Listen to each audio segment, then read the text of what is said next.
Everybody welcome back to my new video. So आजको video चाहिँ के को बारे छ भनेर चाहिँ तपाईँहरूले थाहा पाइसक्नु भयो होला। यस अफकोर्स हिजो जति पनि ललितपुरमा यो केओस भयो, ढुङ्गामुढा भयो, ट्राफिक प्रहरी दाजुभाइ कुटियो हुन्छ नि, एकदमै दुःखलाग्दो घटना भयो हिजो चाहिँ। अब हिजोदेखि मैले पनि टन्नै मेसेजहरू पाइरहेको छु हुन्छ नि कि यसको बारे के बोलिदिनु पर्यो भनेर होइन। अनि स्पेसली हुन्छ नि तपाईँ नेवार होइन, तपाईँ नेवार भने यसको बारे नबोल्ने भनेर हुन्छ नि यस्तो टाइपको मेसेजहरू चाहिँ मैले टन्नै पाइरहेको छु हिजोदेखि। सो उहाँलाई चाहिँ म एउटा मात्रै के कुरा भन्न चाहन्छु भनेदेखि चाहिँ जस्ट बिकज म एउटा नेवार हो हुन्छ नि, I am not obligated and I am not responsible. यो सबै नेवारहरूको तर्फबाट भनेको है। Just because we are Newar हुन्छ नि, हामी जिम्मेवार छैनौँ के अरू नेवारले के गर्यो, अरू नेवारले कस्तो गर्यो, we are not obligated responsible के त्यसको लागि हुन्छ नि। किनकि हामी सबैजना इन्डिभिजुअल हो, सबैजनाको आफ्नो एउटा पर्सनालिटी छ, एउटा थिङ्किङ छ। कसैले कुनै कुरा गलत लाग्न सक्छ, कसैले कुनै कुरा सही लाग्न सक्छ। हामी एउटै कम्युनिटीमा छौँ भन्दैमा सबै कुरा त हामीले ओहो दामी हो भनेर त भन्नुपर्छ जस्तो लाग्दैन मलाई हुन्छ नि। हामीलाई यदि कुनै कुरा गलत लाग्छ भने त्यो गलत हो। जस्ट बिकज म नेवार भयो भन्दैमा सबै कुरामा सपोर्ट गर्नुपर्छ जस्तो चाहिँ मलाई लाग्दैन। सो म एउटा नेवार भएको कारणले चाहिँ अरूले गरेको राम्रो होस् या नराम्रो काम होस् र त्यो नेवारले किन नगरे होस् होइन, त्यसमा म भागीदारी हुनै पर्छ भन्ने चाहिँ छैन जस्तो लाग्छ मलाई। अब मेरो कुरा सुनेर कतिजना हुन्छ नि नेवार दाजुभाइहरूले चाहिँ चित्त बुझ्दैन होला, अफकोर्स बुझ्दैन होइन। अब कतिजनाले चाहिँ यो नेवार भएर पनि नेवारको सपोर्ट गर्दैन भनेर भन्नु होला होइन। म गर्छु के सपोर्ट, म गर्छु, म गरि पनि रहेको छु कि अफकोर्स सपोर्ट गर्ने कि राम्रो राम्रो त किन सपोर्ट नगर्ने कि। तर महिला पनि त कुनै कुराहरू चित्त बुझ्दैन होला नि त, मैले पनि त हुन्छ नि सपोर्ट नगर्न पाउँछु होला नि त कुनै पनि कुरालाई हुन्छ नि। सो त्यही भएर चाहिँ मलाई कसैले चाहिँ हुन्छ एउटा प्रेसर दिएर त नेवार हो त नेवारको सपोर्टै गर्नुपर्छ भने त्यो प्रेसर दिएर चाहिँ म त्यसरी चल्नेवाला छैन हुन्छ नि। मलाई के ठिक लाग्छ, मैले के फिल गर्छु त्यो भन्न पाउनुपर्छ र त्यो गर्न पाउनुपर्छ जस्तो लाग्छ मलाई चाहिँ। अनि अर्को एउटा कुरा चाहिँ म के भन्न चाहन्छु भनेदेखि चाहिँ ल ठिक छ, ल एउटा नेवार भएपछि चाहिँ हरेक नेवारहरूले गरेको कामहरूलाई सपोर्ट गर्नुपर्छ, हरेक मुभमेन्टहरूमा हुन्छ नि हातमा हात बढाएर हिँड्नुपर्छ।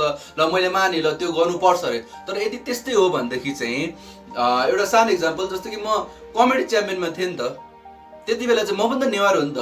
त्यति बेला चाहिँ किन चाहिँ कोही पनि नेवारहरूले चाहिँ मेरो लागि भोट माग्दैन त? खोइ त मेरो लागि त हुन्छ नि भोट माग्ने कार्यक्रम त देखिन त।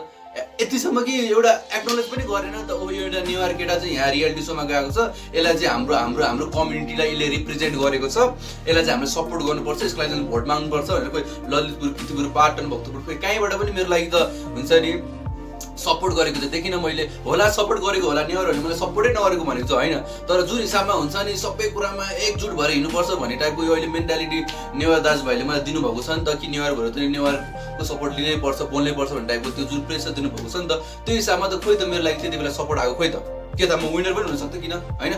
अनि त्यही भएर चाहिँ अनि यस्तो कुरामा चाहिँ हुन्छ नि प्रेसर दिनु हुन्छ नि, गिल्टी फिल गराउनु कि त नेवार भएर नेवारलाई सपोर्ट गर्दैनस् भनेर गिल्टी फिल गराउनु, यो चाहिँ एकदमै वर्थलेस मुभ हो होइन।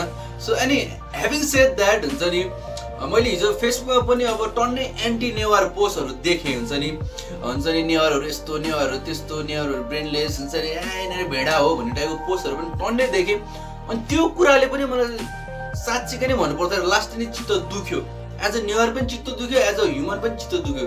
किन भनेदेखि चाहिँ एउटा कुनै ग्रुपले गरेको काम होइन, एउटा ग्रुपले गरेको हो नि त, कतिजना थियो त्यहाँ, धेरै 5जना थियो भनौँ न होइन। त्यतिले गरेको कामले गर्दाखेरि अब नेवारहरू कति छ नेपालभरि तपाईँहरू आफै अनुमान लाउनु होइन। त्यो सबै नेवारलाई एक ठाउँमा ड्र्याग गर्नु र यिनीहरू सबै भेडा हो, यिनीहरू ब्रेनलेस हो, यिनीहरू चाहिँ पाखे हो, साइको हो टाइपको यस्तो लेबल दिनु चाहिँ कतिको उचित होला त? मैले अरू हुन्छ नि बाहुन छेत्री दाजुभाइहरूले भनेको होइन, कतिको चाहिँ उचित होला त तपाईँहरू आफै भन्नुहोस्। अब यो कुरा मैले भनिरहनु पनि पर्दैन बिकज तपाईँलाई थाहा नै छ यो कुरा, तपाईँले सुनि पनि नआयो। किनकि एउटा जातले गरेको चिज यो जातको कुरै होइन कि, यो एउटा मान्छेले गरेको चिज हो, एउटा इन्डिभिजुअलले गरेको चिज हो कि यो कुरा हुन्छ नि। ल इन्डिभिजुअल मिलेर ग्रुप बन्यो हो, हिजो ग्रुप बनेको होइन। सो तिनीहरूले गरेको चिजले चाहिँ होल कम्युनिटीलाई ड्र्याग गर्नु चाहिँ कतिसम्मको लाजमर्दो कुरा हो, त्यो चाहिँ तपाईँहरू आफैले पनि बुझ्नुपर्ने चिज हो होइन। किन भनेदेखि यो हामीले मात्र होइन कि, यो भोलि तपाईँलाई नै हुनसक्छ इनफ्याक्ट भइसकेको छ क्या। जस्तो कि लास्ट टाइम हाम्रो एउटा मङ्गल होप हो होइन, ब्रोले एउटा गीत बनायो, एन्टी नेसनल गीत बनायो जहाँ चाहिँ उहाँले नेपालको झन्डा च्यात्नु भयो होइन। अब त्यो काम त्यो ब्रोले मात्र गरेको हो कि, उसले सबै मङ्गोलियनहरूलाई रिप्रेजेन्ट गर्दैन कि, ऊ इन्डिभिजुअल हो कि, उसको आफ्नो सोच हो कि त्यो, उसले उसको सोचले सबै मङ्गोलहरूलाई रिप्रेजेन्ट गर्दैन कि, सबैजना त्यस्तो छ भन्ने हुँदैन कि। उसले आफूले एउटा डिसिजन बनाएको हो कि। सो त्यही भएर चाहिँ हामीले ब्रोको एउटा त्यो भिडियो हेरेर चाहिँ सबैजना यस्तो रहेछ छ्या ए हाउडे रहेछ भन्न चाहिँ मिल्दैन। यो चाहिँ हाम्रो एकदमै हामी चाहिँ ब्रेनलेस स्टुपिड पिपल हुन्छ कि हुन्छ नि। अनि अर्को एउटा जस्तै रिसेन्टली एउटा एक्जाम्पल जस्तै गुरुकुलमा हो क्या अरे, मैले 2-3 दिन अगाडि एउटा पोस्ट हेर्दै जहाँ चाहिँ दलितहरूलाई पढ्न नदिनु भनेर हाम्रो बाहुन दाजुभाइहरू चाहिँ एकदमै हुन्छ नि प्रोटेस्टमा लानु भएको थियो, तातिनु भएको थियो। त्यो त कतिको सेमलेस कुरा हो त नि, त्यो पनि कति सेमलेस कुरा हो नि त। तर फेरि होइन त्यहाँ 20-30 जना मान्छेहरू थियो होला होइन, त्यो 20-30 जना बाहुनहरू दाजुभाइहरू होला, उहाँले त्यति गरेको भरमा हामीले नेपालभरको सबै बाहुनहरू चाहिँ ब्रेनलेस स्टुपिड दलित नगर्ने भन्न मिल्छ? मिल्दैन नि, अफकोर्स मिल्दैन नि होइन र। किनभनेदेखि वो त्यो उहाँहरूको आफ्नो एउटा सोच हो, उहाँको एउटा मेन्टालिटी हो कि। उहाँको मेन्टालिटी तपाईँले इफेक्ट हुनु भएन कि, तपाईँको त्यस्तो सोच त छैन। ए ल कोही बाहुन क्षेत्र भाइले मेरो भिडियो हेर्नु भयो भने तपाईँले नि त त्यो कुरा चित्त बुझेन होला नि त होइन। तपाईँले त सपोर्ट गर्नु हुँदैन नि त, जस्ट बिकज तपाईँ बाहुन हो त्यो कुरा सपोर्ट गर्नुहुन्छ त हुँदैन, बिकज तपाईँले गर्न लागेको चिज गलत हो नि त होइन। सो त्यही भएर चाहिँ म के भन्न चाहन्छु भनेदेखि चाहिँ एउटा कुनै ग्रुप अफ पिपलले गरेको चिजले गरेर चाहिँ सबै कम्युनिटीले चाहिँ ड्र्याग नगर्नु यस्तो चिजमा, बिकज यो भोलि भइ पनि रह्यो सबै हुन्छ पनि। बिकज एउटै ठाउँमा बसेपछि टर्नी टाइपको मान्छेहरू छ, टर्नी टाइपको मान्छेहरू टर्नी टाइपको सोच हुन्छ, गलत काम जसले पनि गर्न सक्छ, जे पनि राम्रो काम गर्न सक्छ, गलत काम पनि गर्न सक्छ हुन्छ नि। सो त्यही भएर त्यो एउटाले गरेको कामले चाहिँ सबैलाई क्रेडिट नदिनु। उसले राम्रै काम गरेको छ भने एउटा कोही नेवार मान्छेले ल हेलिकप्टरै बनाइदियो भने पनि त्यो सबै नेवारले क्रेडिट पाउने चिज पनि होइन, किनभनेदेखि उसको त्यो मेहनत हो यार, उसलाई कसले हेल्प गरेर त त्यति बेला भन्ने कुरा पनि हुन्छ नि त होइन। त्यस्तो खासमा ल होला मैले चाहिँ हाम्रो मचिन्द्रनाथको हुन्छ नि जात्राको महत्त्व नबुझेको होला हुन्छ नि, मैले त्यो सेन्टिमेन्ट नबुझेको होला। इनफ्याक्ट अब टु बी अनेस्ट हुन्छ नि मैले चाहिँ अहिलेसम्म जात्रा हेरेको पनि छैन, टु बी अनेस्ट है। म काठमाडौँ बस्ने भएर मैले हेरेको पनि छैन अब हुन्छ नि। अब तर this doesn't change the fact that I am less Newar than any one else के। अब हिजोकै इन्सिडेन्टको बारे कुरा गर्नु पर्दाखेरि चाहिँ टु बी अनेस्ट मलाई चाहिँ गल्ती दुवै पक्षको जस्तो लाग्छ कि हुन्छ नि। सरकार पक्षको पनि लाग्छ, लोकल सिटिजनहरूको पनि जस्तो लाग्छ। किनभनेदेखि चाहिँ अब सरकार तर्फबाट जाउँ, किन सरकारको गल्ती भयो भनेर चाहिँ अब तपाईँलाई थाहा छ कि छैन, नेपालमा हुन्छ नि जति पनि यो मेजर जात्राहरू हुन्छ, स्पेसली काठमाडौँ ललितपुर भक्तपुरमा जति पनि यो मेजर जात्राहरू हुन्छ नि, त्यसको फन्डिङ चाहिँ हाम्रो गभर्मेन्टले गर्ने हो कि हुन्छ नि। जस्तै कि अब मचिन्द्रनाथकै कुरा गरौँ होइन, अब त्यो रथ बनाउने हुन्छ नि त्यसको धेरै प्रोसिडरहरू छ, जस्तै कि त्यसको लागि स्पेसल रुख काटेर ल्याउनु पर्छ, त्यसमा अब हुन्छ नि मेन पावरहरू लगाउनु पर्यो, सामानहरू किन्नु पर्यो यताउता। सो त्यसको लगानी सबै गर्ने भनेको गभर्मेन्टले हो कि।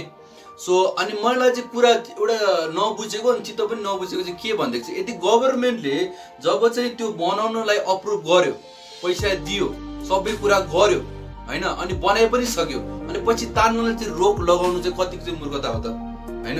यदि गभर्मेन्टले त्यत्तिकै प्रब्लम थियो, किनभने यो कुरा त लकडाउनमै भएको चिज हो हुन्छ, लकडाउन अगाडि पैसा दिएको चिज होइन, यो लकडाउनै भएको चिज हो होइन। सरकारलाई थाहा छ लकडाउन छ, कोरोना छ भनेर थाहा भए पनि सरकारले त्यसको लागि फन्ड प्रोभाइड गरेर ल बना नि त भनेर बनाउन दिइसकेपछि अनि पछि चाहिँ होइन अहिले तान्न मिल्दैन भन्दाखेरि चाहिँ एउटा लोकल सिटिजनलाई कति रिस उठ्छ त। बिकज उसले त्यहाँ एउटा हुन्छ नि एउटा त टाइम इन्भेस्ट गरेको छ, एउटा सेन्टिमेन्टको पनि कुरा आउँछ, एउटा भावनाको कुरा आउँछ त्यहाँ होइन, किनकि वर्षदेखि चलिआएको चिज हो होइन। उनीहरूलाई त त्यति बेला त ओहो सपोर्ट गर्यो गभर्मेन्ट जस्तो लाग्छ, पछि आएर गर्न मिल्दैन भन्दा त अफकोर्स त्यो रिस हुनु चाहिँ जायज हो जस्तो लाग्छ कि। अनि म चाहिँ के भन्न चाहन्छु भने गभर्मेन्टले यदि त्यो हुन्छ नि गभर्मेन्ट त्यो प्रब्लम थियो भने बनाउनै नदिनु भनेको, फर्स्ट प्लेसमा बनाउनै नदिनु भने कि बनाउँदै नबनाएपछि तान्ने कुरै भएन नि होइन। कि त्यति बेला के एउटा निष्कर्ष निक्लिन्थ्यो कि ल हामी बनाउनु दिन्न भन्दाखेरि सरकारले हुन्छ नि त्यति बेला के एउटा हुन्छ नि अल्टरनेटिभ एउटा कुनै एउटा हुन्छ नि अप्सन निक्लिन्थ्यो कि। तर गभर्मेन्टले त्यस्तो गरेन, गभर्मेन्टले त बनाउनु दियो ल भनेर पछि तान्ने बेला रोक लगायो। यो त अब कस्तो भने तपाईँ घरमा हुन्छ नि बाउले मासु भात पकाइदियो र खान चाहिँ पाउँदैन भन्दा तपाईँलाई कति रिस उठ्छ, त्यस्तै भएको कि सेम यस्तै भएको। अनि अर्को कुरा ल ठिक छ गभर्मेन्टले फन्डिङ नगरेको होला, ल ठिक छ ल लोकलहरूले नै पैसा उठाएर यो बनाएको होला रथ होइन, ल ठिक छ। तर रथ बनाएको त गभर्मेन्टले देखेको होला नि त होइन। अनि त्यो देख्दा भन्छ किन सरकारले त्यति बेला चाहिँ रोक लगाएन त, किन चाहिँ ल नबनाऊ यो तान्न मिल्दैन भने नि त। यो रथ भनेको त एउटा कोठामा बनाउने चिज होइन, बाहिर राखेर त्यत्रो हुन्छ नि सबैले देखेको त्यो रथ बनाएको होइन। अनि त्यति बेला चाहिँ सरकारले किन रोकिन त भन्ने कुरा पनि हो।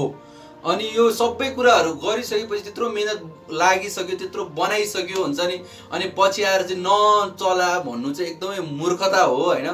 अब त्यसपछि अब अरू कतिवटा यो चिजमा कतिवटा धार्मिक हुन्छ नि बिलिफहरू छ, जस्तै कि अब यो हुन्छ नि रथ घुमाएर भनेदेखि भक्तपुरको मान्छेहरूले रथ लिएर जान्छ अनि पाटनको मान्छेहरूले दसैँ मनाउनु पाउँदैन भन्ने यति धेरै यो हुन्छ नि बिलिफहरू छ जुन चाहिँ मलाई पनि हिजो मात्रै थाहा थियो होइन। सो यो सबै सेन्टिमेन्टले गरेर पनि उहाँहरूलाई चाहिँ हुन्छ नि उहाँले हिजो यो गरेको कदम मैले राइट हो भन्दिनँ, तर जुन त्यो त्यो रिस हुनु चाहिँ आई थिङ्क एउटा नर्मल हो जस्तो लाग्छ मलाई चाहिँ होइन। तर ह्याभिङ सेड द्याट जति पनि हिजो कामहरू भयो त्यसलाई चाहिँ फेरि त्यो रिसले जस्टिफाई गर्दैन, हुन्छ नि त्यो भ्यालिड छैन। किनभनेदेखि गल्ती उहाँहरूको पनि मैले देखेँ। अब हुन्छ नि हिजो चाहिँ अब एकदमै हुन्छ नि तोडफोड ढुङ्गामुढा भयो। अनि मलाई सबसे नराम्रो लाग्यो भनेको चाहिँ एउटा ट्राफिक दाइलाई चाहिँ लास्टै इनह्युमन पाराले नै कुटेको रहेछ। बिचरा बाइकमा आइरहेको मान्छेलाई निकालेर पाङकिपुङ हुन्छ नि त्यत्रो मासमा एउटा त्यस्तो पातलो दाइ हुन्छ नि के नै गर्न सक्थ्यो र। अनि त्यो चाहिँ किन भनेर चाहिँ मलाई चाहिँ क्वेसन उठ्यो, किनकि तपाईँहरूको रिस भनेको सरकारसँग हो कि सरकारको कर्मचारीसँग होइन कि। मैले प्रोटेस्ट गर्नेलाई भनेको होइन, तपाईँको उहाँ त एउटा सरकारी कर्मचारी हो नि त, उहाँको त के लेना देनै छैन कि। अर्को त उहाँ एउटा ट्राफिक पुलिस हो कि, उहाँ आर्म फोर्स पनि होइन, उहाँले तपाईँलाई रोक्ने छैन के होइन, उहाँको काम र ट्रान्सपोर्टेसन हेर्ने मान्छे हो कि। उहाँलाई तपाईँहरूले किन त्यसरी कुट्नु भयो, किन त्यसरी इनह्युमन पाराले कुट्नु भयो? न उहाँले तपाईँलाई टियर ग्यास हानेको हो, न तपाईँलाई रोक्न छेक्न आएको उहाँ होइन। एकदमै किन के त्यो एकदमै गलत काम हो कि। अब यस्तो कुरालाई म कसरी सपोर्ट गर्ने कि, किनकि देखिरहेको छ त्यो गलत काम भनेर होइन।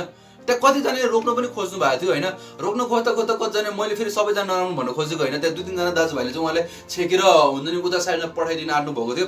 अनि उहाँ कुदेर जानु हुँदाखेरि 2-3 जना उडी हान्ने थियो कि। त्यो मान्छेहरू कस्तो मान्छे हो त, तपाईँलाई कस्तो रिस हो त खासमा? अनि यस्तो हेर्दा तपाईँलाई सरकारसँग रिस उठ्यो कि सरकारी कर्मचारीलाई किन रिस पोख्दै हुनुहुन्छ कि? त्यहाँ कसो भनेको हिजो कुनै सरकारी अफिसको पिउनै भएको भयो भने कुट्थ्यो होला कि, त्यस्तो रिस थियो होला कि उहाँलाई चाहिँ हुन्छ नि, जुन चाहिँ एकदमै गलत हो। एकदमै रिसमा यस्तो हुन्छ नि के। अनि अर्को एउटा कुरा चाहिँ यस्तो कोरोनाको बेला है, यस्तो कोरोनाको बेला अलमोस्ट 6 महिना 7 महिना भइसक्यो, पुरा कन्ट्री लकडाउनमा छ, हुन्छ नि कुनै हाफ लकडाउनमा छ, कुनै फुल लकडाउनमा छ होइन।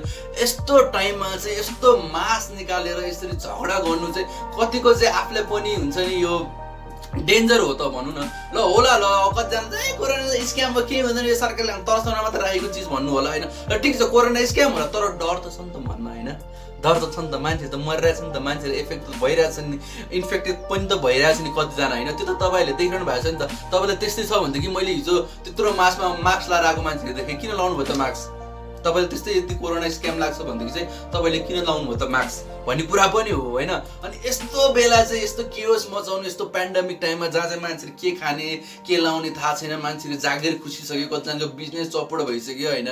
यस्तो बेला त समझदारीमा जानु पर्ने हो नि त होइन। यस्तो बेला हुन्छ नि यो ठुलो कुरा होइन जस्तो लाग्छ कि पहिला आफू जोगौँ न, पहिला आफू बाँचौँ न, आफू बाँचेपछि पछि कुरा देखा जाएगा के। सिरियसली भन्नु पर्दाखेरि मलाई त्यही लाग्छ कि आफू नै नबाँच्यो भने भोलि के हुन्छ, कसलाई के मतलब के होइन। त्यही हो म चाहिँ त्यही हो, म चाहिँ मेरो लाइफ चाहिँ प्रायोरिटीमा राख्छु कि, मेरो लाइफ प्रायोरिटी हो, त्यसपछि अरू बाँकी सबै चिज आउँछ कि। यदि मै छैन भने मेरो कमेडी करियर के गर्ने, मेरो युट्युब के गर्ने होइन। सो म त बाँच्नु पनि त्यसको लागि हो। Same goes to all the people. तपाईँ बाँचे पो त संस्कृति हुन्छ नि, तपाईँको जात्रा सात्रा ल यो हुन्छ नि जोगिन्छ भन्नु, तपाईँ नै छैन भनेदेखि के काम लाग्यो कि, यत्रो मिहिनेत के काम लाग्यो भन्नु त। अनि यसको लागि चाहिँ एउटा बेस्ट सोल्युसन के हुन सक्थ्यो भनेदेखि चाहिँ जति पनि यो लोकल सिटिजन हुनुहुन्छ अनि ल त्यहीको लोकल मेयरहरू हुनुहुन्छ, ललितपुरको मेयरहरू या गभर्मेन्टको कुनै ठुलो पदको मान्छेहरूसँग बसेर चाहिँ उहाँले एउटा हुन्छ नि एउटा पिसफुल मिटिङ गर्न सक्नुहुन्थ्यो, जहाँ चाहिँ उहाँले धेरै अल्टरनेटिभ अप्सनहरू निकाल्न सक्नुहुन्थ्यो। जस्तै कि मलाई हिजो मैले कहाँ देखाएको थिएँ एउटा पोस्टमा, जुन चाहिँ मलाई पनि राम्रो लाग्यो कि उहाँले आम पुलिसहरूसँगै कुरा गरेर हुन्छ नि ल ठिक छ तपाईँहरू अब यो सोसियल डिस्टेन्सिङको कुरा पनि आउँछ, हुन्छ नि कोरोनाको कुरा छ, ल ठिक छ तपाईँहरू हामीलाई हेल्प गर्नुहोस्, यो रक तान्नलाई हेल्प गर्नुहोस्, हुन्छ नि बरु त्यहाँ चाहिने मान्छे जति चाहिँ राख्नुहोस् लोकल सिटिजनबाट। अनि तान्न चाहिँ हाम्रो आर्म फोर्सहरू लगाएर कर्फ्यू गरेर हुन्छ कि के गरेर हुन्छ, त्यसो गर्दा चाहिँ एकदमै बेस्ट हुन्थ्यो होला कि। ल ठिक छ आर्मीहरूले तान्न मिल्दैन, लोकलहरूले तान्नै पर्छ भनेदेखि चाहिँ ल तपाईँहरूलाई कतिजना चाहिन्छ रक तान्नलाई, हुन्छ नि ल 50, 60, 70 कतिजना चाहिन्छ, त्यति मान्छे जानु जम्मा गर्नुहोस्, उहाँहरू सबैजना PCR टेस्ट गरेर हुन्छ नि ल ढुक्क हुनुहोस् कसरी पनि कोरोना छैन भनेर, अनि तान्नुहोस् न यार। यो हुनसक्छ नि त बेस्ट अप्सन होइन। तर सो अब आई नो अब यो भिडियो हेरेपछि कतिजना न्युयरहरू एकदमै अफेन्ड हुनुभयो होला, तर एकचोटि मेरो भिडियो मेरो कुराहरू कम्पोज भएर सुन्नुहोस् मैले के भनेको छु भनेर होइन। अब हुन्छ नि अब यो भिडियो हेरेपछि कतिजनाले मलाई हेट मेसेज पनि पठाउँछ होला, ए खाते नेवार होइन नेवार पक्कै ने कुहिरेको बिउ हो भन्ने टाइपको कतिवटा मेसेज पठाउनुहुन्छ होला, कतिजना त अब डेट रेटै पठाउनुहुन्छ होला।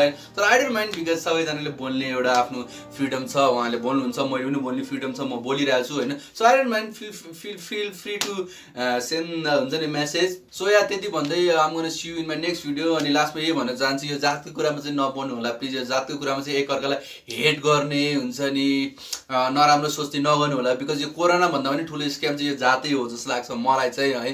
So anyway so I'm gonna see you in my next video. So till then you know what to do, take care of yourself. अनि या बाई बाई।